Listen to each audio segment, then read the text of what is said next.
going. Welcome back. I don't know what happened to Stim Citizens. It literally just, there we go. It fixed itself. I don't know what happened just then. Welcome back to our 24-hour captain's table. We're currently raising money for Doctors Without Borders. We've raised so far $2,145 for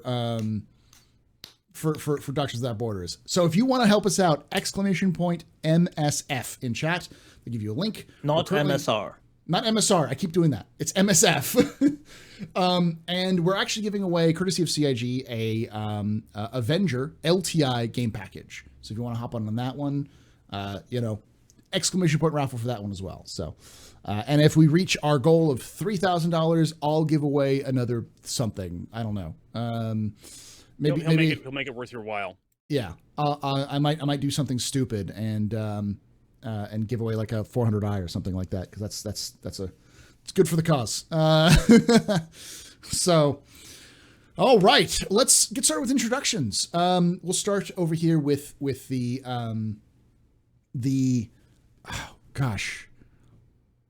Phantom of Flannel. Oh, the Phantom of Flannel. Good. The Prince of Pugilism, Prince Pugilism, yeah, and the Sultan of Salt himself, Mr. HC Vertigo. Who are you? What do you do in Star Citizen? Where can they find you? I am HC Vertigo. I am a full-time streamer here on Twitch TV, focusing primarily on Star Citizen and the sci-fi genre in general, occasionally branching out to other stuff. We have like varieties on Mondays where I go just do whatever I want, and then mostly Star Citizen throughout the week. Schedule is pretty much every day except Wednesdays. You can find me 8 a.m. to 4 p.m. here on Twitter. I mean, on Twitch, not Twitter, yeah. On Twitch. 8 a.m. to 4 p.m. Pacific here on Twitch. You can also find me over on YouTube, HC Vertigo, Twitter, HC Vertigo over there too as well. That's pretty much it. Awesome. Then we've got the very, I don't know, like, he's the nicest guy you will meet, and one of the nicest guys you'll meet in the Star Citizen community, who's taking his time out of his Thanksgiving to come hang out with us on to raise money for charity. So thank you, Stim, for that. Mr. Stim Citizen, who are you? What do you do in Star Citizen, and where can they find you? I don't know if I'm that nice there, Paul, but I appreciate that. I am Stim Citizen. I am the producer and one of the co-hosts of Yacht Club Bar Citizen. We run a community stream, which is part of the official part of the official Bar Citizen group, which is really the community getting together in person, meeting in person when you can. Thank you, pandemic. Hopefully you go away soon. And so we've been doing virtual Bar Citizens and getting together. And so we get together every Wednesday at 6 p.m. Pacific, 9 p.m. Central, or 9 p.m. Eastern. And we get together for, 3 to 4 hours. It's a great time. We talk about what's happening throughout the week for Star Citizen. We go over Inside Star Citizen. We go over all the stuff that's happening in the community. Right now, Machinima is just off the hook. So we look at screenshots and we just have fun. We talk about this amazing project that we love. And all are here to really celebrate. On Friday, this last Friday, we did a pre CitizenCon virtual Bar Citizen. We had nearly 100 people. We had staff from CIG. Zyla was there. Disco Lando was there. Jake Acapella was there. It was absolutely amazing.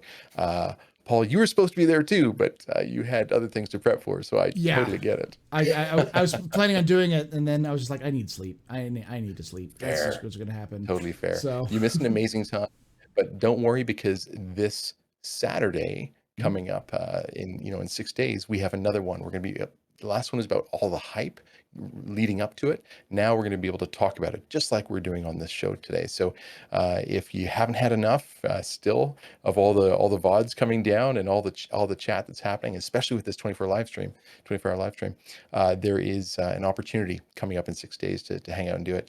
Other than that, Yacht Club, I know I'm going on for quite a while here, but Yacht Club gets together on Saturdays normally to do a stream. We also have members all over the world. So we have we have a European time zone that also gets together to play. So get in the Yacht Club Discord.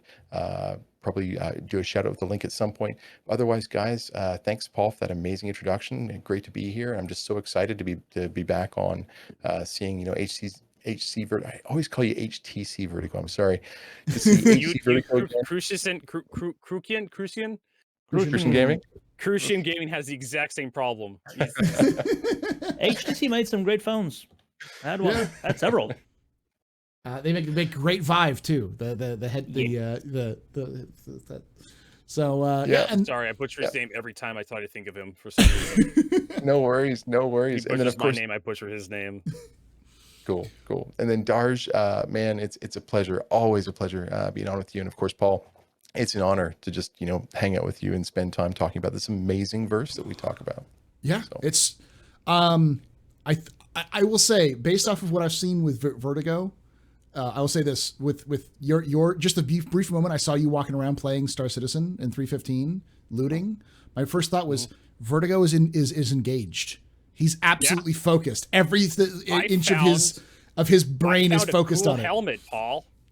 Like I opened a box and I'm like, hey, I want to wear that helmet. Yeah. Boom. So it's working. So I would say, like, this verse is getting better and better. CitizenCon is good, but then 315 dropping around the same time. I think we're in for a really interesting end of the year. I think CIG probably should have kept the PTU in their back pocket towards the end. So that way people were like, because as soon as the PTU dropped, I just dropped CitizenCon. You just dropped it right for it. Yeah. Yeah. Last but not least, we have the Prince of Pluto, Emperor of Uranus, Mr. Darionator. Who are you? What do you do in Star Citizen, and where can they find you? Hello, I am Darionator. I play Star Citizen. I also run a podcast called the Fortnightly Frontier that is currently on hiatus while we figure things out. And I also do graphic design, as can be seen here. This brand new Captain Stable overlay is courtesy of me. And So the logo right there, the Captain Stable logo. Yeah. That's his. I'm actually really proud of that one. That was like I had an idea at 2 a.m. and I had to do it. Yeah. That's just the way things This- happen. So this is all his stuff, right? Mm. So if you Cool. you want to hire Darj for doing overlays and other content, he does I'm this as poor. well. Give me money. I will work for money. So Other than that, like I said, the Fortnightly Frontier is currently on hiatus, probably until next year, while we figure things out. And other than that, I have thoughts on 315 and CitizenCon. So yeah, well let's get started with that then. Like hot goods and also, bads. of just a Citizen. warning. Just a warning. The first 12 hours probably very educational, insightful. This next 2 hours with me and Vertigo on, pure chaos. Sorry. That's why I brought Stim on, so he can be my anchor in this. Sorry, Stay Stan. on target. Oh God, he brought out the galleon. He brought out the galleon. Oh no, it's the UEE galleon of rum. Has come into port. I'm surprised that Vertigo hasn't already brought out his catchphrase. What's your safe word? I keep forgetting to use that game. What's your safe word? I was finding a bunch of knives today. Oh, this is gonna be. I've this is gonna been be madness. looting outposts. Yeah. My 400i is about half full of stuff. I keep losing. I keep losing my ships to 30Ks. Like it's been persistent today, and all the inventory goes with it. Is that what persistent universe stands for? I was gonna say, I saw what you did there. Certainly is persistently annoying. Darionator, Darj, what highs and lows, goods and bads of CitizenCon? Oh, that demo was so good. My jaw dropped when I saw those clouds, and my jaw dropped even further when I saw there was no UI to get in the way of the gameplay, because apparently they have a flag for that. They can just turn off UI. Can we have that, Good thought. CG, please? Yeah. Please. That'd be nice. Especially for screenshots. Like when you want to do a first-person screenshot, especially in a snowstorm when you got, the shit on your visor and you just want to include that, but there's UI everywhere.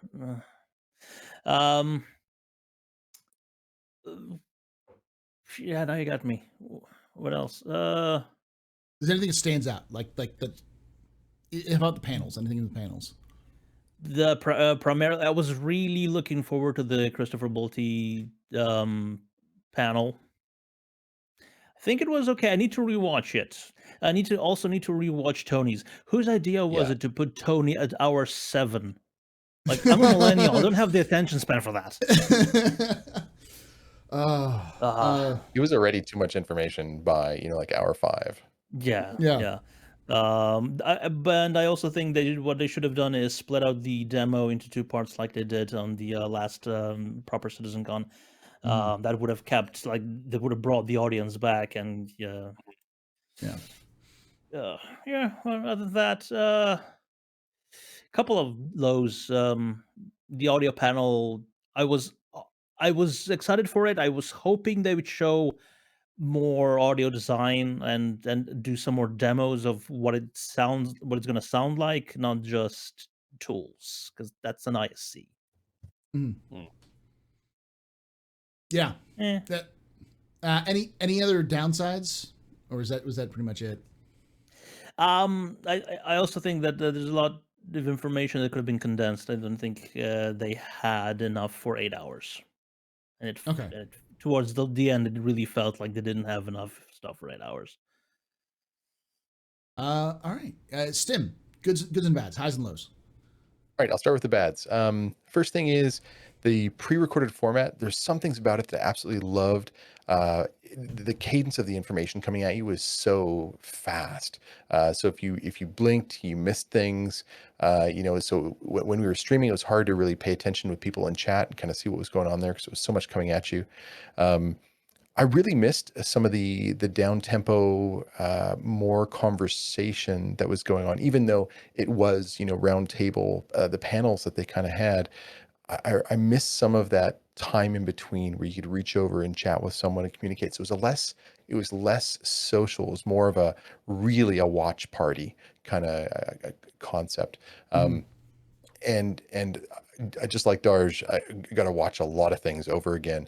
The other low I'd say is there weren't any massive surprises, which in previous ones we're used to that dopamine hit of, oh my God, wow planets. Factor that Chris Roberts like. Yeah. Getting out of the highs, I sort of kind of rolling off that low. It was really great to get confirmations on everything that we had seen that was coming. Nice to see it actually in action. The mission that had, sort of 3 different approaches of how you go in and do that mission was really kind of cool. The last take when they were going in all sneaky really gave me the Far Cry series first person video game for an MMO feel, which was really, really cool. Yeah, I got that feeling as well. It felt very much like a first person game instead of an MMO. Yeah. I'm guessing with other people there jumping in on you, the sneaking factor is gonna get in the way. Like if somebody just drops a bomb with an 8-2, get at you, Paul. While I'm there trying to sneak in, All good. it's just something you're gonna have to deal with, and it makes it part of an MMO. Yeah, but Listen, if they do more I'm just gonna single player games, yeah. I'm just gonna say, you loved me dropping that bomb just randomly and seeing how many times I could drop that bomb on the on that outpost last night was fantastic, and you know it. Sure, but I wasn't in the outpost. I wasn't trying to sneak into it. That's what I'm saying. Okay. No, but I'm saying, like, if they could make more single player games in the Star Citizen universe with all these assets other than Squadron 42. Oh my God. Just don't even get me started on the single player MMO that everybody wants Star Citizen to be. Like that's I got nothing but negatives out of CitizenCon. Like Paul, when you get to me, it's gonna be everybody buckle up. Wow. Also, I melted half my fleet to get a 400i, so I like it that much. At least he didn't say the Argo slab, the Aegis plank. Okay. Oh no, that's Stim. Do you have other positives, or we can move on to the to the salt? The last thing, and Vertigo, you're gonna hate me for this. The ships, I absolutely love both of those new ships. Don't say it. So nope. So you're only allowed in my presence to enjoy the 400i. That is the only good ship to come out of. The CitizenCon. The 400i was great. I picked one up Warbond, and then I melted some stuff to get a second one. I think that's actually I'm trying to think about it logistically. I think that's actually going to be my daily driver. Mhm. I don't even really agree that it's a competitor to the Connie. I think that, the front of that vehicle, if we're measuring by size, okay, and we know that size matters. The 20 meters in the front of that, it's supposed to be a competitor to the Connie, an yes, exploration ship. But in reality, in features currently in game and how it's currently employed, it is not a competitor to the Connie. We It's a need competitor to the agree. more Freelancer. Yeah. Star Citizen to be developed before we can actually see like the various features and accoutrements being accessed, the scanning ranges, the fuel capacity, that kind of stuff. There's a lot more tertiary, Yeah. secondary stats that need to come up before we start to see the 400i differentiate from the Connie. Fair. Combat wise, no competition. It's No. kind of Connie's superior. between the Freelancer and the Connie in terms of size. You chop the front section off that ship, you lose the bike, fair enough. So you lose some ground transport, but it becomes the same length, or almost the same length. So to compare it to a larger ship and say it's way more nimble and way more agile and faster, you're like, well, of course it's going to be way more nimble and faster because it's supposed to be. It's smaller, but it's also amazing because it's got the shields of those other ships. So it's Does it? It's really got a overpowered, I single think. shield generator. Size 3 shield generator, and it's Size shipped Yeah. that 3. size. All right, and it got Incredible. 3 power plants. I found that 3 very power weird. plants, 3 coolers. Yeah. They could have made it 600i, but they decided to go different and they put 3 in there in a one big large shield generator. So Mhm. whatever, Mm. they just wanted to be different for that chip for some reason. Do Yep. you know what I really like about the 400i? It struck me immediately as I got into it that this is the ship that some people will get this, but this is the ship that probably the character Wowbagger the Infinitely Prolonged had in the Hitchhiker's Guide to the Galaxy. It was one of the universe's few truly immortal beings, and because he had his immortality bestowed upon him, he wasn't born with it. He didn't really have the coping mechanisms for it, so he gave himself a purpose. He was gonna get a ship, a fast ship, and he's gonna go to every person in the universe and insult them, and he's gonna do it in alphabetical order. And this is the sort of ship that'd be perfect for that sort of thing. You Mhm. got a little recreational area in the back. You've got the holotable for programming the nav points, and it's got to be fast. Was he still in the special characters by the time he hit the movie? Didn't quite make it into the alphabet. Lando is already calling you out in chat. Yeah. Wowbagger, the Infinitely Prolonged, is a fantastic person, and I'm just waiting for him to come to me. But in '84 or whatever the story takes place, he was still on A. So, all right. So, Vertigo. Let's hear the Salt Factory. Let's hear the Salt Mine. Let's Salt Factory. Let's start with the Salt Factory and then end with anything nice you can say. I'd rather start with nice stuff, but we could start with salt. Yeah, start with salt because then end with like get the negatives out of the way and then hit the start the good ones. The worst thing to happen during CitizenCon. I know we have CIG developers here, but I'm sorry. The Anvil slab is just the dumbest ship ever. I hate it on multiple levels. Like I have a list. I now have a list, a ranking of ships I hate. I have the biggest legit hate boner for the Anvil plank that I Why? could ever mustered. Like it goes.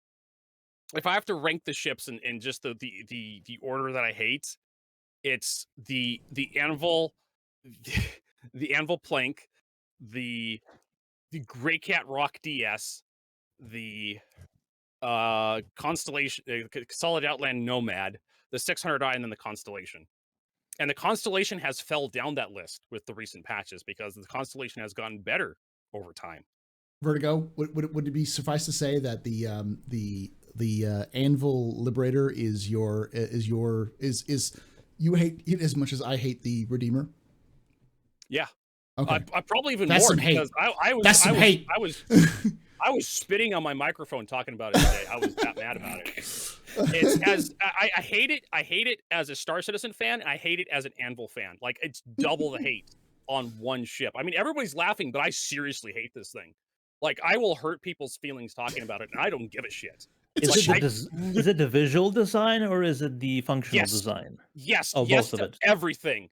It's Hmm. literally a landing pad with engine strapped to it. It is the most is reductive a correct word for it? Uninspired, But lazy.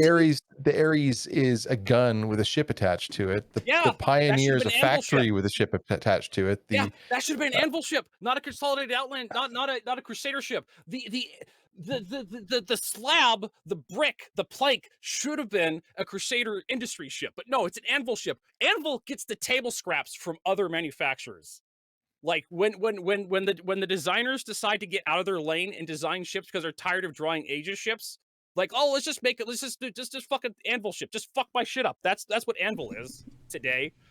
Like, Well, they got the Carrack, and I guess that was enough for CR. that's a good ship. That's a really good ship. But the Carrack was designed very early before they decided to make the anvil manufacturer the dumpster of bad ideas. Like, I'm legit shaking right now just talking about this thing. Just how, and you can't even say, well, at least they didn't steal any ideas from anyone for the stupid flat top carrier. Yeah, they did. They did. They stole the support Corvette from Homeworld to make this thing. mm-hmm. I was also going to mention it's also very similar to the box carriers from Macross we discovered. Yeah, you know, there's a couple of inspirations from this thing. You know. Yeah, I don't like it. It's basically the basic hate for this thing. My Star Citizen fan hate for this thing is so dumb. It's basically a landing pad with engine strapped to it, and it just does not look good. You put this thing next to a 400i, you put this thing next to a 100i, you put this thing next to an 890 jump, you put this thing next to any other ship in the verse, and it just, why was this thing made?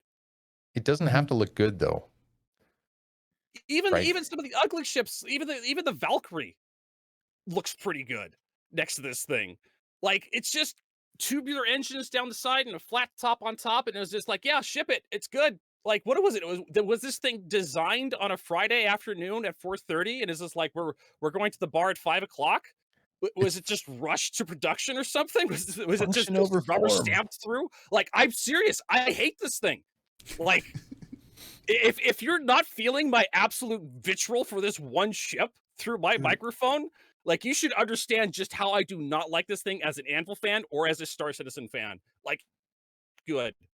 He broke his Well, it's camera. I know fantastic we you're needed so this ship. passionate I about know it. we needed a ship like this. We just No. needed an Idris with just a hangar deck, but this is not how it should have happened. Okay, I was gonna And say I'm moving on. Like, I'm Okay. done. You should understand how I do not like this thing. I got it. I was gonna say like if you want me to talk about why it exists, I can give you my big list of why we need a ferry ship again. Yeah, we need for we need a ship like this. It's called the Kraken. It's called the Idris. Those ships exist. Or This the is a small Kraken. The Kraken's way Yeah. too big for some You could just applications. You could have made it. You could have just taken the Crucible and upsized it to have two landing pads on it. Done. But it's essentially a hover. They took a hovercraft, which is never mind just landing vehicles in this game is the dumbest thing ever. Like, Mass Effect had the great idea for like actual ground combat. It doesn't exist. Like, if you're doing a ground invasion on a planet, you already control the orbital layer. Like, there's no army that could resist you. Like, you don't have heavy tanks in the future. So this seems to me like that vehicle. I'm terrible with military vehicles, but the ones that landed on D-Day, this seems to me like that equivalent. You've got your force that comes in. They're not necessarily the tip of the sword coming in. They arrive with other ships, but you're coming in. You've got ground vehicles to start the attack, and as you're heading down, you launch your fighters to sort of as to fly cap to air patrol as you get those in there. So you've got the ground vehicles being able to deal with ground vehicles as opposed to other ships that are in the air. So it's kind of that. It's to me, it's that combined arms ship that was missing, because you can't. I mean, I don't know if a Kraken is truly going to be able to easily land on the surface. I mean, we've seen one on the surface of Hurston, so we know it can land. Land in Idris. Yeah. Sure. But that's a significant, you'll see that coming from a mile away. It's going to hit every radar. It's going to send all kinds of warning signs. You can be a little bit less obtrusive with, 2 or 3 of these things. But I was going to interrupt you there, but I was going to let you finish just to tell you how wrong you are after you finished. Go for it. Please. As a Please fan do. of I'm happy to science learn. fiction, this ship is also stupid. If we have Does such it? casual space travel in Star Citizen, like just the amount everybody can own an Aurora, right? The Aurora ES is so cheap that will beat any ground tank you got. Just if you have air superiority, ground vehicles don't exist unless you're underground. So landing ground forces is absolutely positively pointless in an area in a universe where you can control both the airspace above the battlefield and the orbital layer above the airspace. Yeah, but One railgun shot from orbit will level a city. So this ship is pointless. It's ugly. As a Star Citizen fan, as an Anvil fan, I hate it because it's an Anvil ship. As a Star Citizen fan, I hate it because it's ugly. As a science fiction fan, I hate it because it's pointless. yeah, Like but remember that landing ground gameplay forces is fun just the most versus dumbest realism, thing ever. right? I know, You right? know, I'm Does a it fan of science does it fiction, I'm go? a fan of Star Citizen. I have different Oh, ideas shut up. of where this should Uh, go. Oh, fine. Does it go? Go Does for it it, go Stars. one size higher in terms of jump points than the ships it can carry? So you put a bunch of We small don't. ships on it, and then you carry them Yeah. through a bigger jump point where a small jump point can go. Yeah, jump Although points that is a good point. doesn't really make sense because a small ship can go through a big jump point and the other way around. But we don't know how that's actually going to play out. The Yeah, we last don't we know. Jump heard points ages and are That's ages true. ago, there was a freelancer was going to be the largest that fits through a small jump point. We have no idea. Yeah, now. yeah, Alright. no, and we don't know if you take a very small ship through a big jump point whether it'll just get torn apart by the gravitational forces or not. Okay. know. Interesting. Yeah. Okay. So Vertigo, that was your one take for one bad. You said you had nothing else good to say. Is there anything else? I have I mean, it was nice. I guess CitizenCon was nice for new reviewers to get caught up. It's just basically one inside Star Citizen. Basically, just kind of repeat. So if you're one of those people that don't tune in very often, you don't pay too close attention to Star Citizen. CitizenCon was great for getting caught up. Like here's our plan for stuff. For somebody like us, me, Paul, Darj, and Stim Citizen, who probably watch every video that comes out, it was just a big recap episode for a lot of us. But for new players, I guess that's nice. Well, Um, a lot of the visuals were nice, mhm. but that was done in the first hour and a half. So Yeah. And my one positive thing is a ship. The 400i is actually really good. I enjoy it as a fan of Star Citizen. I think it. I'm not going to buy it because my fleet's essentially done. Like, and it doesn't really fit into my fleet like Mhm. function wise. And it's just like I'd own it just to have like a trophy. But I already have a trophy. It's called the 890 Jump. Why would I buy something smaller than 890 Jump if I already have one? it doesn't take 15 minutes to get out of Atmo. True. But the 400i is a good origin ship. I feel like it fits within the Star Citizen universe. It looks good for the ship it is. I think it has a good function. I think it has good form. There's minor niggling, I guess if that's a word, there's minor complaints I'd have about it. The weird engineering bays, which have 2 double doors, like you have to climate controlled, whatever. I can do without those. Feels a little claustrophobic on the top deck, but that's just part of the ship's design. It's And very, very sort of mid-sized speedboat, luxury yacht Yeah. sort of feeling back there. Yeah. Yeah, and I like it. And I do. In fact, I like this thing more than I like the 600i. I think you put this. It the doesn't 400i and the have 890 Jump. wasted interior space like the 600i with all those that Well, that's part of a luxury communal ship. sleeping area. A Totally agreed. communal sleeping area for It's a that's not spaceship. luxury. Darj, it's a spaceship. It's designed to have space. Yes. No, it's designed to go through It's got it in its space. name. It's called a spaceship. It's got a lot of space inside. Mm. I thought of that joke today. That's so But good. my problem with the 600i it's the 600i's got some problems. I've talked about it many times before. My problems with the 600i. The big one is the 600i has a loadout built for an attack craft. 3 size 5s, 16 size 3 missile tubes facing forward, 3 size 5 guns facing forward, and then a remote turret on the nose with 2 size 3s. That's way too much firepower for a luxury craft. The 400i does a lot better. It's got a Mhm. bunch of small missile tubes facing forward with a couple Wait, it's fixed got cores missiles? on the nose, Yeah. and then a bunch of turrets facing rear. And it's fast. It's got good shields. It's beautiful. I love it, CIG. I Mm. would love to shake the guy's hand that built the thing. That would Okay. be Paul Jones. Paul Jones did a great job on it. If we can give him the 600i for the gold standard pass and kind of fix some of the issues I have with it, the 600i would be better. Don't change the shape of the 600i. Honestly, it looks good. Yeah, It's it's just the a few interior. things need to be rearranged inside. Yeah, I would say you need to rearrange some stuff on the inside, and I would go for the weapons being able to retract and expand. I would love to see that, but if they have to have like a turret just hanging out on the outside, I'd be fine with Oh, that. that's one of the things that that's kind of disappointing about the 400i, that the weapons don't Don't retract. I can don't deal with retract, that. It's Yeah. one of my small complaints about the 400i. The turrets don't retract, but And having point defense, and I know I'm probably it's a real bugbear to even bring that up, but that is something that would be nice, even though an automated point defense turret. it So if would be you're flying nice. But around, shoot down torpedoes. blades it's blades are asking going to too be much, thing. I think. Blades, blades. And they the BM promised and blades to be able to do that. yeah, and the BMM and the Liberator also mentioned in their official literature that they have point defense turrets. So I guess they're already thinking about them in lore, how to implement them. I do have one more thing to talk about with the 400i, and Go that ahead. is it's the first ship.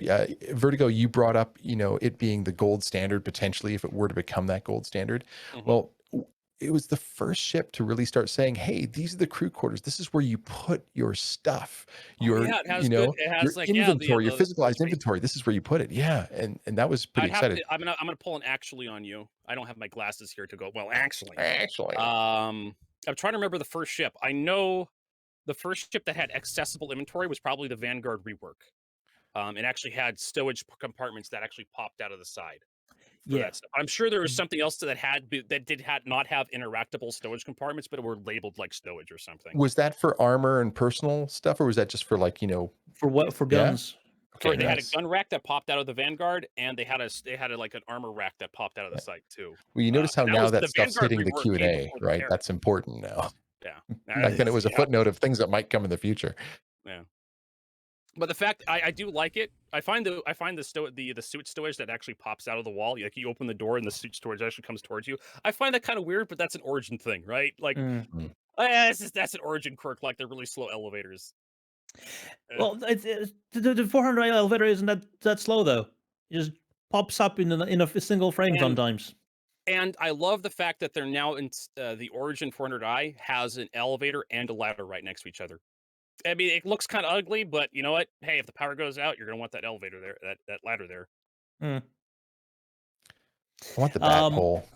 I'm trying to think. I'm gonna go over and just I do this every time. So this is like the 7th time some of these people have heard me say this, goods and bads. But I think the goods were what we got was solid information that's going to be coming out soon.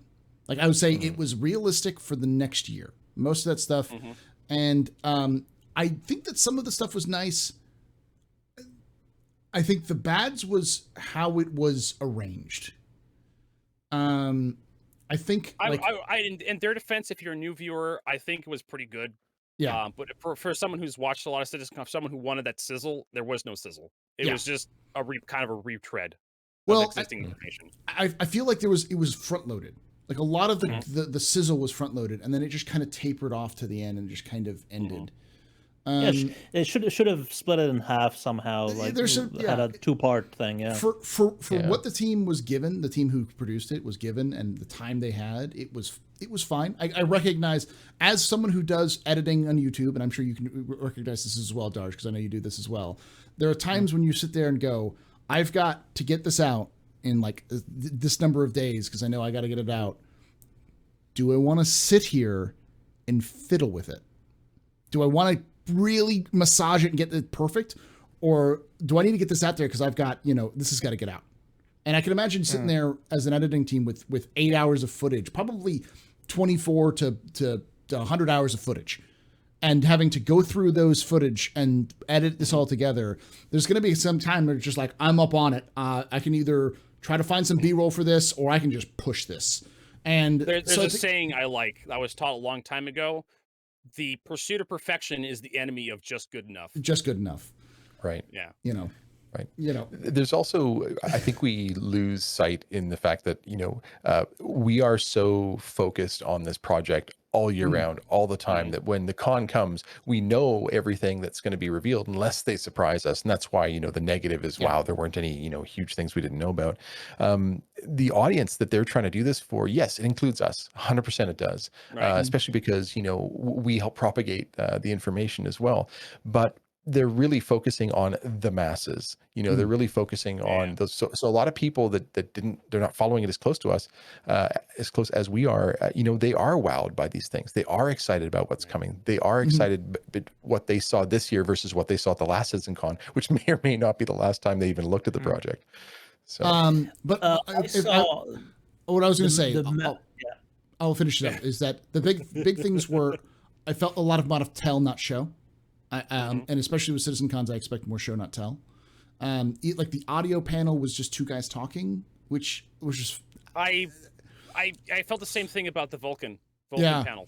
Like my eyes were drying out. I really wanted to take something away from the Vulcan, but it was just way too technical. Even for the like the really basic level they were trying to explain to me, I really needed more graphs and like PowerPoint presentations. But all the graphics panels they had before also had demos to showcase what all the new stuff means. Even if they showed that the new stuff runs it at 5%, like 15% faster or slower frame times, that would have been enough. Just some actual explaining to me like I'm 5 visualizations to drive the point home. And there's a fine line to run to ride between condescending and for the masses, though. Like if you're if you go too basic, some people will just accuse you of being like, oh, you're just being condescending. There is stupid or something. But I was gonna say, the minimum number of concurrent viewers I saw was over 20,000 for the entire CitizenCon. How much of those 20,000 people are content creators that digest everything that CIG puts out? Like almost none of them. Maybe less than 1%. But I mean, my issue and that's is just twofold. People who watched live, not also on YouTube. I think, and that was a great thing. That same day upload in 4K to YouTube. So that was great. So for people that's what happens when you have pre-recorded stuff. Pre-recorded stuff. I know. I will say this. It felt, because it was pre-recorded, it felt unrelenting. There was a lot of information, and it was impossible to just. It was an 8-hour ISC, and that is just intense. It's hard to watch that.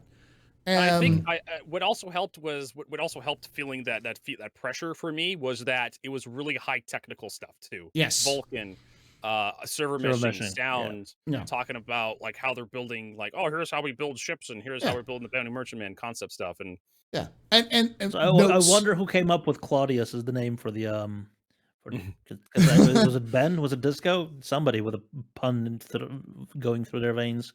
But the notes would be, I think it was a good CitizenCon, and I think the biggest problem I have was that it was too technical at the end. It was too dry in the middle, and the end just kind of ended. I feel like if it was in the future, if they were to do something like this again, needed some gravy.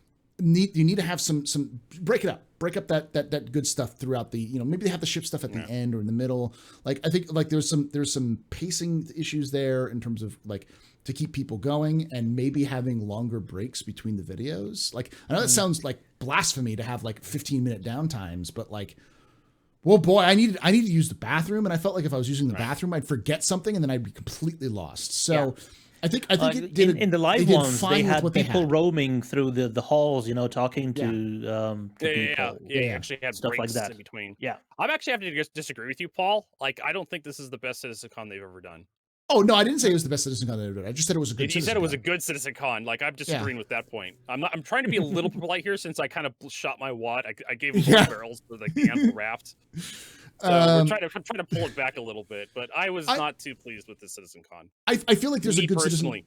Yeah, I feel like there was a good CitizenCon in this, but I feel like it was, because it was so front heavy. It was so dry, and the ending was just kind of abrupt. I think it was the structure, not the content. If that makes sense. I feel like if they structured it a little bit differently with the content they had, it would have been would have been perceived better by some I people. could agree with that. Yeah. You know, that would be my notes. I think it was good for what it was, and I'm looking forward to next year. I do say I like the method they're going for, which is more achievable in the next year. What we're seeing is stuff that's achievable in the next year or so, rather than sandworms and space cloths. You know, moving more towards what are we going to actually see, and less about can we bake something that's big and flashy. Because it doesn't feel like, it feels like not a good use of resources, but it also, at the same time, I know enough about CIG, you know, I know enough CIG devs to know that those kinds of resources can burn out employees, burn them out, how much they have to work on those things, because they have to often build them from scratch, test them, make sure they work, versus using the tools they've already produced and to kind of show it off. Yeah, I think that's just overall. It's kind of a mixed bag for me, but I think it was if I try to like pull my head out of my ass here and try to think of something more positive about this, I think the sizzle was Xenothreat this year. Yeah, a lot of resources went to that. Yeah, well, like I mean, actual stuff in the game. You know, what gameplay, the stuff I kind of want. That was kind of what sizzle was. But yeah, I feel like 315. I think 315 is going to blow, like the 315 that I played, at least with Darj and Loken and a couple other people last night. I feel like I haven't really got a chance to sink my teeth into it yet, and I feel like that's the gameplay is going to be good. And then as that comes out, I think the IAE is going to be good. It feels like the content was less focused on CitizenCon and more spread out throughout the year, which I think is also a good thing. Being more fed information throughout the year and getting content like gameplay throughout the year feels better than it's just, here's this huge dump that you have to wait, 9 months to get, and then here you go, and then we're just going to come back 9 months later, That makes sense? Mm-hmm. Yeah. That was a reluctant agree. That's an interesting. I don't know if could you come on to the you can talk a little bit if you want there, Disco. It's on Zoom. If he wants to call me a son of a bitch on Discord, he's more than welcome to. Like I can send you an invite. I can send you well, we don't have enough space for the OBS Ninja, but I can get him definitely with audio.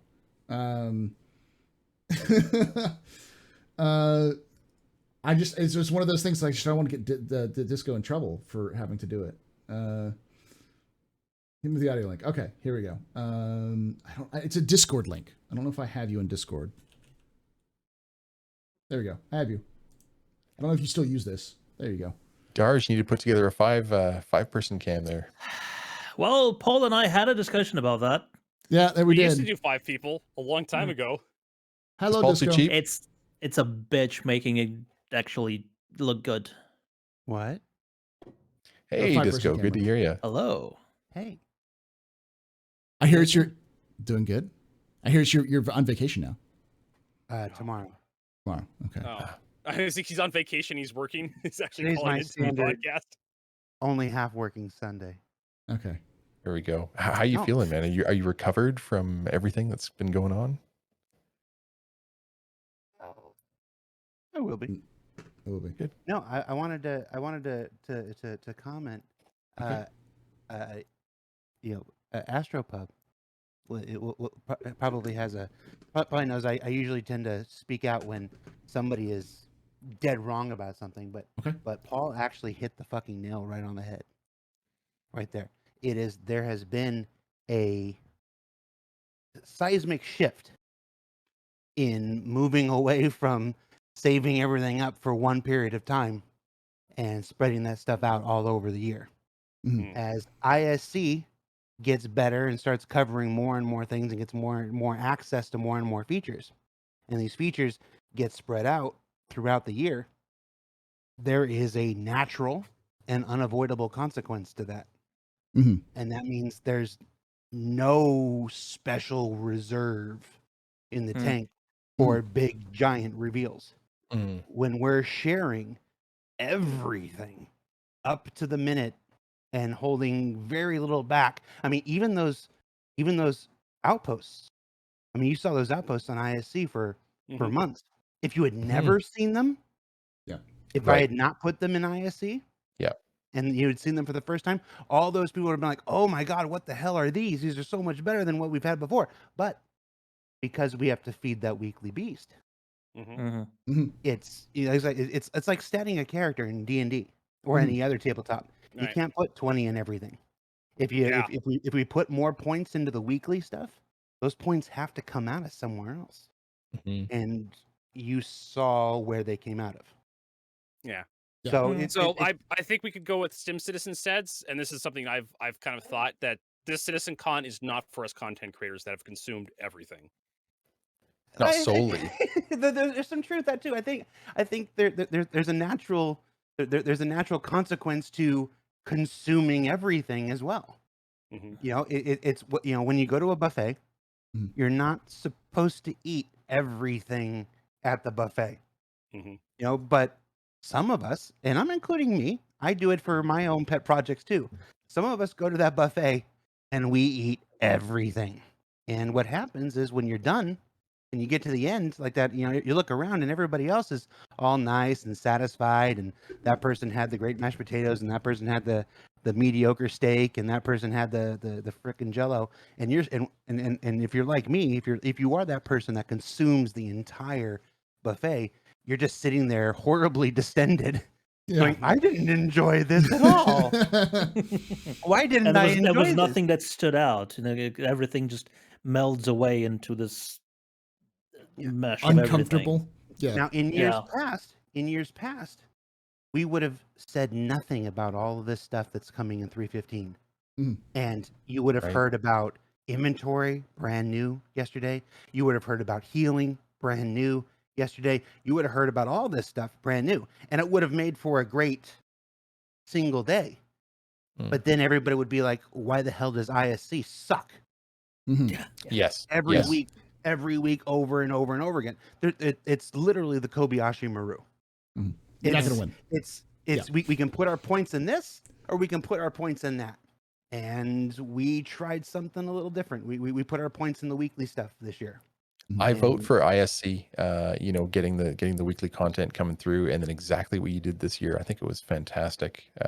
You know, Paul, when we came on, he's like, we want goods and we want bads. So, you know, we had to dig for some bads, but I got to tell you, those bads, you know, the no massive surprise, you know, and things being a little bit content heavy, those aren't actually bad things. No. For us, it's a little bit of you know, overblown, but it's not 100% for us. So I think we get it. So please don't feel like there's judging going on. Oh no. And you guys are welcome to judge. You guys, I want to go back to Vertigo's comment on the Liberator though. Oh no! hit me. What do you got? Everything Vertigo said about the Liberator is right. I'm done, everybody. We're done. Here's the thing. Why? Why would he agree with me? Why would you give me fuel? Because we don't make these ships to be liked by everybody. Yeah. We make these ships to be. When you make art, and this is any kind of art, any serious artist will tell you this. I'm not a serious artist, but I interview enough of them that I know what their answers are. I'm not speaking on my behalf, but you want something that evokes a reaction. The enemy of art is apathy. The enemy of art is seeing something going, all right, whatever. You want people to love it for your personal validation, but you also want people to hate it so that you know you tried something, so that you know you pushed beyond what was normal and what was acceptable and what was expected into something different. And so so when it's like I had that reaction, I famously for a long time absolutely hated the Terrapin. Like I was listening to Vertigo, and it was just like I was listening to myself 3 years ago when the Terrapin concept came out. I abhorred that thing. I don't know. It was just this visceral a reaction that I can taste the bile in my throat right now. As it's it worked as a starship, but I didn't like it as an anvil ship. No, But I hate. Well, eventually it grew on me. that's a whole nother thing. The whole Yeah, that's all. the whole manufacturers can only look like this or like that. I find that to be complete bullshit. Look at the Ford Mustang alone over the last 40 years, and our spaceships cover a range of 400 years. So that whole it doesn't look like this or whatever, that's dumb. I don't buy into that at all. But as far as what it looks like individually on its own to a person, I hated that Terrapin. And then I got to see Jin, the artist who was working on it. You build it in the LA studio, and week after week I'd go by and I'm like, what's happening to me? I'm starting to like it. No, and it just needed to transform into 3 dimensions and stuff like that before I got it. And you don't get that everywhere. It's the Redeemer still. I still hate it. I'm never gonna ever like the Redeemer. You can never make me like that Redeemer. I don't like the Redeemer. It's some people hate the 890 jump. People hate the 100i. They look at the 100i to 300i. I've actually had that complaint on my stream before. People put the 100i next to the 300, and they're like, it's just a copy of the 300. I'm just like, no, it's a great ship. I like the 100i more than I like the 300i, but it's a very slim difference though. Like the 100i though, between the 300i, the 100i hate is very tiny. Do you know what makes me not buy the 100i? What? It scrapes when you put it in the hanger of the Carrack. It is 5 centimeters too long. I love that low hanger. I love that low landing gear. It's so luxurious. No, it scrapes on the front and the back because it's 5 centimeters too long. That's why you scrape on the windows. Okay. Well, okay, so the Carrack is a tough ship. It can take the scraping. Now, the 100i, though, you may want to be a little bit delicate with it. Maybe want to come in nice and gentle. That's how they excuse the 5 centimeters of clearance in the hanger. I'm gonna take it. I've been asked to ask you specifically a question from a very specific person, a very special person. I know who this is. Buster the Destroyer asks, does Jared know how on point his I'm gonna screw up this epaulet game was? I think that's it. EPAULET. Epaulet. Yeah, I think that's right. Yeah, that's actually thanks to Tyler Wicken. Tyler Wicken got me a shirt years ago that had epaulets on it. That's that Star Citizen shirt that I wear on the stream every once in a while. And I got a special. I tracked it down and I got a special one made for CitizenCon yesterday. But it's essentially the same shirt that Tyler Wicken got me years ago. Okay. So awesome. It used to be not to be too inside baseball, but the community team used to be Ben and I, and then I brought in Tyler Wicken and whatnot, and then we brought in Tyler, and then it got rearranged a bit, and Tyler became the director of community. But then I left community entirely, and I went and helped form Global Video Production and whatever. Before we knew that was happening, he got me that shirt, and it was a shirt for all the community people. And I'm like, oh well, I'm not on your team anymore, but I'll take the shirt. It's nice. And so I've been wearing that shirt. It's a really nice shirt. Nice. And so I got and so as my little I don't know, it was a nod to history or whatever. I got another shirt and got it monogrammed or not monogrammed, embroidered with the CitizenCon logo. I was in a bit of a history mood yesterday. I called out Sandy and then Ben and then Pete, and I got a bunch of messages of people like, "Who's Pete?" It's like Pete's the OG community manager for Star Citizen. It's like learn yourself some history. Yeah. So now I was in a bit of a looking back mode yesterday. So during my parts, which were absolutely live for those people who seem to have doubted it. Can you tell these cretins that Costco pizza is fantastic? I had so many people being like, "Ew, Costco pizza." I'm like, I'm gonna hurt somebody. Costco pizza is not good. I wish I could put my face. I wish people could see my face when I say this. The company gave me the option of ordering any pizza in Southern California yesterday. They sent me a list of the finest foo gourmet pizza that looks like a Modigliani painting. It's like this, and they said anywhere, doesn't matter. This is your day. What kind of pizza do you want? And I said, want Costco.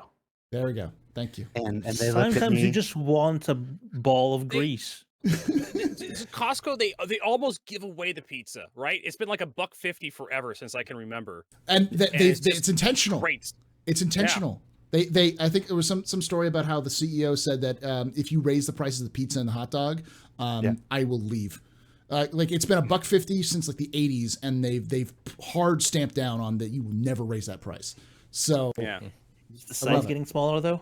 Yeah, well, it's part of my Trash Panda legend at CIG. I once got a very disgruntled message from CR Mhm. because I took John Crew, It's a tragedy. John Crew and Paul Jones and Ben Parr to Cheesecake Factory, Uh-huh. and Chris found out about it. He was like, "Did you take 2 of my directors to Cheesecake Factory?" And I was like, "Yes, I did." John, And he was just so put out. But I I mean- cannot believe you took 2 of my people to Cheesecake It Factory. is not high dining the Cheesecake Factory. Oh, it is. Cheesecake Factory is the absolute pinnacle for me. That's top tier. Yeah. I was going to say what you should do is if every time you have to take a UK member out, take them to IHOP. They get surprised by how many options you have for syrup. Just for Ben. pancake, yes, sir. Oh yes, Yeah, the I syrup. love the first syrup. You have I blueberry, took- strawberry, I took buttermilk, butterscotch. I took Meyer and who was it? Was it Detox? It was Meyer and somebody else to IHOP for CitizenCon 2016, and they were just staring at the syrups and going, "How many syrups do you have?" There's like and I don't 6 wanna- here. Was that in I LA? don't want to totally just I was there as derail well. your It's show here. really, yeah, But Southern California IHOPs used to have boysenberry syrup yeah. because yeah. boysenberry is like a genetically engineered fruit exclusive to Southern California. It was actually made by the Knott family, and so for years, IHOPs in Southern California exclusively licensed this boysenberry syrup, and they stopped with the pandemic. And I'm so angry. But for those of you who don't know, I'm gonna go back on what Disco Lando mentioned earlier about Costco. If you want a cheap date and you have a Costco membership, take your date around Costco and just eat all the free samples. It's great. It's really. You wonder why you're single, Vertigo. I'm you not wonder that why you're bad. Vertigo. I now want to officially distance myself from whoever said that because I can't see the faces. So I Vertigo. don't know. That was Vertigo. Okay, I now distance myself from Vertigo. That is like the ultimate trash panda date. Like I guarantee you will make the first lap. You make a half lap through the store before she's gone, or he. I'm not judging.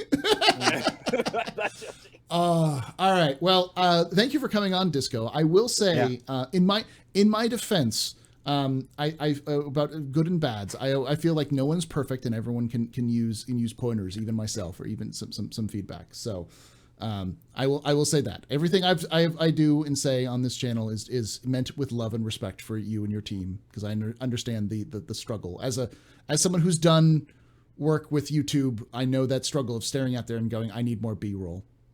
Do I need to do this? I got 5 hours. I got to push this. So the other point that you were right on before I leave is the running out of time.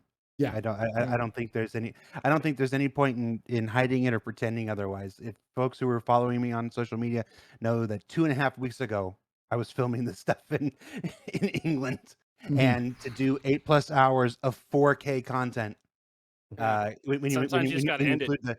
when you include the transfer times, the ingest times, the transcode times, the export times, and then the YouTube processing times. It's just you suddenly realize, oh, we have a lot less time on this than anybody thought. And you should talk to Linus from Linus Tech Tips about ingestations, because they've been doing a lot of that 4K stuff, and they probably have it. Yeah, well, no, I mean, it's not something that needs tips. It just needs more time, and unfortunately, time is always the enemy of Star Citizen. Let's just put it that way. Content. Period. All right, I'll let you guys go. Before we go, Disco, I have Sure. two questions, and then I want to ask you the same question because you're here, and so I'm going to trap you on this one. No. One, we had a request from Fastcart and Space Tomato and Griffin Gaming, which was, can we get a supercut of your live sections somewhere on YouTube? Also, a supercut of all of the fan creations on YouTube. You know, we haven't put the. All right. little inside, little inside baseball. Okay. Since I have taken over as like the host of CitizenCon, Yeah. my stuff has not made it to YouTube. The 2018 CitizenCon live Yeah. stream is not on YouTube. The 2019 CitizenCon live stream is not on YouTube, and neither is the 2021. And I try not to take it personally. Okay. What do you don't want my parts on YouTube? And no, it's just it just comes down to doubling up on the content. Yeah. So it's like, especially this year when you've got a 4K version of everything, why put up another longer, harder to search for 1080p version Yeah. of the content? So I it's always a little bit of a hit to my personal ego. It's like, well, what about me? I get forgotten every year. That said, um, I did get a request to crank out the entire full-length live stream for the community team yesterday. I did that yesterday Okay. before I went home. So I don't know what they're doing with it. I don't know. I don't know if it's actually going to make it to YouTube or not. I'm actually not in charge of YouTube and stuff like that anymore. I just make the. I'm Yeah. more for the last couple years. I'm more of a kind of a documentarian and stuff like this. And what happens after I make the thing and I hand it off is the only thing I get to do is name the thing. Which is why Creation every instead of episode- publishing. Yeah, but I do throw a fit if they don't use my names half the time because I Okay. want them to rhyme or be stupid puns. And they usually give in to me on that stuff. But yeah. So All right. I don't know. I don't know. I do know that you can see all the videos on the CitizenCon website. There's a little carousel thing at the bottom that lets you go through and see all the videos. Okay. And Nice. the last question I have for you is, what was your highs and lows for CitizenCon? My lows was not having enough time. Okay. Easily, hands down, above and beyond anything else. It's running against that clock. It's because the and I don't think I'm telling any tale out of school here. CIG works to the clock. They work to that last minute. We always do. And with Citizen Guns in the past, you could work on your presentation, you can work on your B-roll and the things that you're going to say and everything right until like the minute before you walk on stage. And when you're working with a 4K video pipeline where you also got to do color correction and you also got to do audio cleanup and stuff like that, you can't work to the last minute. So you actually have less time than you would in a live show, and it's unfortunate just working against that clock, and then it's just unfortunate. I hated the clock. The clock was my least favorite thing, but it's what did what's his name say, and what did Dr. Soren say? Time is the fire in which we burn. Mm-hmm. Oh my God! No, Yeah. So when you're There's a Star Trek Generation quote I'd never hear again. But yeah, it's not. Time is the enemy. Everybody involved wished we had like another 4 weeks, to work on that stuff. But How it about is the what it highs? is. How about the highs? This is going to be really bad. My highs were the community videos. I absolutely adored them, and I think if you know me and my origin story, you know why that is. I was sincere when I said I hope they stay as a part of CitizenCon from now on, even when we go live, even when we go. I hope they play on the big screen for people sitting there in the theaters. It's like that. I want those community videos from now on. I was watching them and I was seeing many of them for the first time during the live stream, and I'm watching them, and my thought was, Jesus Christ, I'm glad I got out on this side of the fence when I did. I'm still waiting for the Grey Cat SUX, honestly. Well, see, back when I was making community videos, I didn't have I barely had any competition whatsoever, and now I'm seeing what these people are doing, like the dude who composited and rotoscoped planetary clouds over ArcCorp. Some of the fan base stuff is just out of this world. Like some of the things they're doing. I was like, I'm so glad I got on the inside here, and I don't have to compete with this stuff anymore. But no, as far as the content, our content goes, I think my high is what I would imagine most people's high. It was when I saw the 400i break the clouds, and then come the whole transition through the clouds. When I saw the 400i transition through the clouds, and then I saw Breakthrough, and I saw Pyro 3 down there, and the Outpost. I was, for the first time, like, I had the, I don't really know what I was thinking then, but I've got the chills on my arms right now. And then when we were recording, this was all on the day that we were recording thing, because the day we recorded it was the first time I saw it too. And I'm watching them go through the playthroughs, and the especially the third playthrough. As I'm watching them go through the playthrough, and the thought that I had in my head is probably one that I imagine a lot of people had, is like, oh my God, there's a game here. I mean, we're doing it. You know, Yeah. we're not done. Nobody's sitting here saying we're done, but I'm like, holy cow, like this is actually happening. We're actually moving forward and making progress. That was a really I, impressive moment. I remember exact moment when I had that thought was when the player was up on the rafters looking down at the Ursa and the rock, Yeah. and the NPCs going left and right. That's when it struck me. Mhm. This is Yeah, a game. Mhm. Yeah. it should be no mystery to anybody. And if you ever think otherwise from what I'm about to say, stop it and fix it. We have all the same thoughts you guys do. Awesome. We have all the same doubts. We have all the same hopes. We have all the same. When we see the stuff, I guarantee you, every single thing you guys have ever said about anything you've ever seen, somebody internally has said or thought that exact same thing, and whatnot. It is, we are you and you are us and whatnot. So when we see these things and we see this progress and we see them happening and whatnot, we're like, it's just as energizing for us. It's like, oh, okay, I haven't been lying my ass off for the last year and a half. We are actually making progress on this. Thank God. No, that was the highlight. It's seeing that and having all of the faith and all of the hope and all of the hours, you know, justified, and be like, we are actually doing this. And then, and like I said, that really was Pyro 3. That really was an outpost. That really was the mission.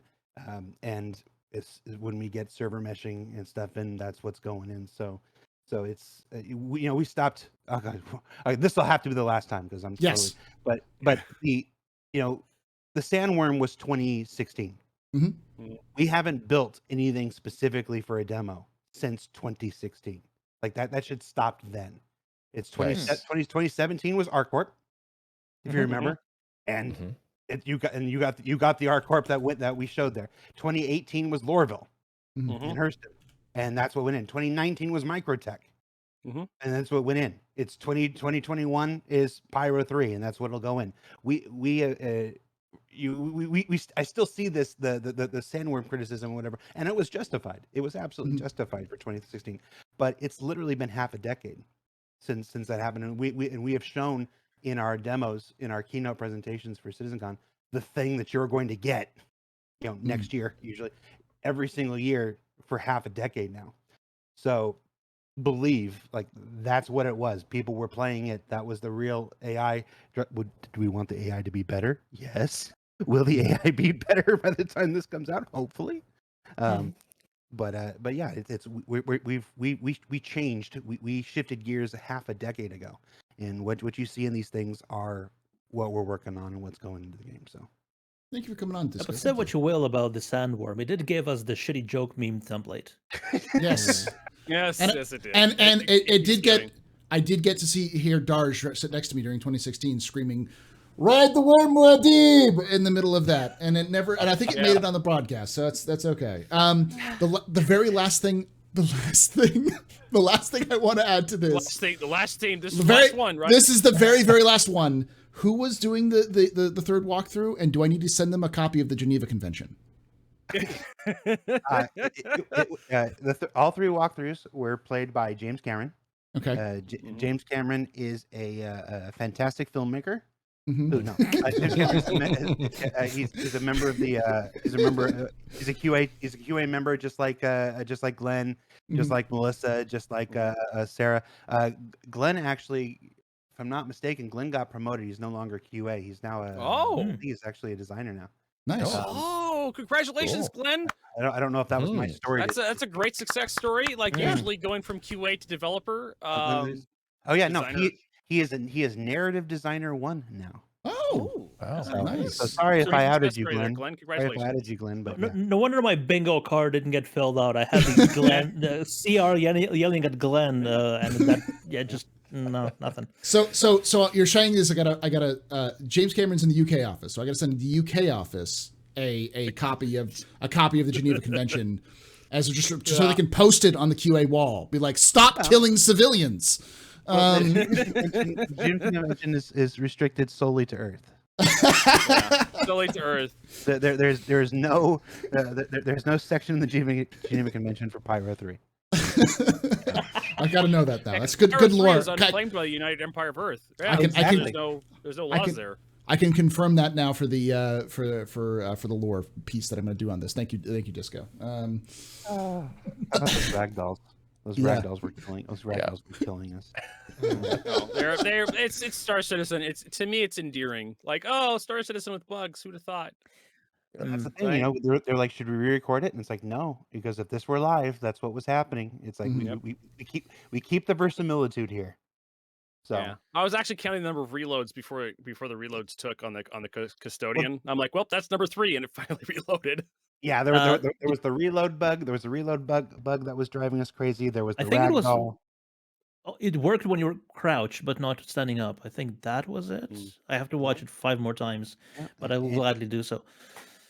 And we, But we had anyways, to make thank you, that call. Disco, for stopping by. We appreciate you hanging out with us. Paul keeps trying to drag you in for a longer I podcast. don't. I don't want to get you in trouble. But I do want to thank you, Disco, for coming on and giving your time, and enjoy your vacation. I'm sure you'll. I'll drink to that vacation. Cheers. And, Have a good one, Disco. Well and deserved. Jarinator, it was nice to meet you. I think you're new to the community. It was good to meet you. Do you always bully Darj at Citizen Cons? Yes, it does. Thank you, Disco.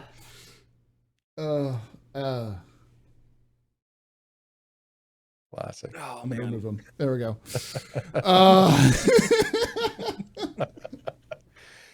Okay, that was not expected, y'all. And also, in the No, it wasn't. meantime, we had a huge donation. a massive donation from Radar Ranger. Ooh. From Ooh. the Doctors Without Borders. Yeah, for $800. $800, and then OCIC for $100. Love you, Disco, for 11 minutes. Wow. So we've Gonna raised. have to raise the goal again. Yeah, now we're at 3,000. It actually broke my bar on Tiltify. No, it's so been broken since the start. no, there we go. There we Yeah, go. it's Oh, It's a good thing. It's a good thing. so yeah, thank you, Radar Ranger, and thank you, Disco, for coming on and talking about this. Yeah, thank you, Disco. Please don't ever tell me I'm right ever again. It feels like I just the world It's like was not feeding the rocket animals. Hey, what's gonna science. happen Feed the with Star bears, man, when you Citizen? go to the parks. What's gonna happen with Star Citizen where all the major bugs are fixed? We'll gonna laugh be about the game. bugs. Yeah, Yeah, laugh and about the remember bugs. that it's gonna be all the old all the old players are gonna be like, hey, remember when this used to happen? And we're gonna go watch the old YouTube videos about all the wacky stuff that used to go down in Star Citizen. Listen, But I it- still watch the imagine holiday all live the- stream every year. I watch the Star Citizen holiday live stream. Imagine all the workarounds they're gonna have ingrained into our heads. They're just not gonna be I'm gonna necessary. be doing some of the weirdest crap, like in CS:GO. Like you used to run faster with your knife out, Yeah. and like that's still some people still do that in certain It's- certain you editions of you can Counter-Strike. still run faster diagonally because it combines the vectors. Yeah, Halo does as there's well. like some I'm there's some like yeah. all right. So the discussion section is completely blown. Let's get right onto the questions. Let's just move into that. I did say pure unbridled chaos. Yes. There's not. Let me grab some water. So Yeah, we start with go something grab else. some. Yeah. Go grab some water real quickly, and I'll what I'll do is I'll reset the Tiltify He's stuff. gonna But grab we some raised, water. Oh, hold All right, yeah. All right, Let me just right. get- yeah, let's do this real quick. There you guys go. Go get some water. Oh God, he's pull, are you pulling out the galleon of the UEE standard regulation galleon of rum again? Yes. Oh God. I still have mixer. You know what? I should heat up some cider. That would be actually a great idea. Let's get some. I got some cider in the fridge still. Let's go warm that up. I'll be right back. Yeah.